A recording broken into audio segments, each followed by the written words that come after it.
Des routes bloquées et des bouchons interminables, des scènes que pourraient revivre les Français le 17 novembre. Un mouvement de protestation contre la hausse des prix du carburant rassemble depuis quelques jours des milliers d'automobilistes sur les réseaux sociaux. Dans plusieurs régions, les blocages des grands axes s'organisent sur Facebook. Munis de gilets jaunes, les manifestants pourraient bien quadriller l'Hexagone en week-end, comme le montre cette carte interactive réalisée par un contestataire. Une pétition pour la baisse des prix du carburant a par ailleurs recueilli quelques 800 000 signatures.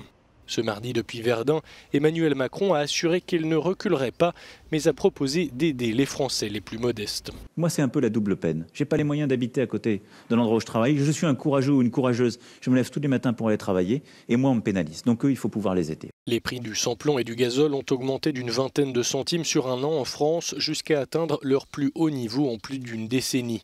Mais le carburant à la pompe reste moins cher que dans certains pays voisins. On estime qu'un quart de la hausse des prix est due à l'augmentation de la TICPE, une taxe sur la transition écologique. Le reste, et donc la majeure partie, est lié à l'augmentation des prix du baril de pétrole.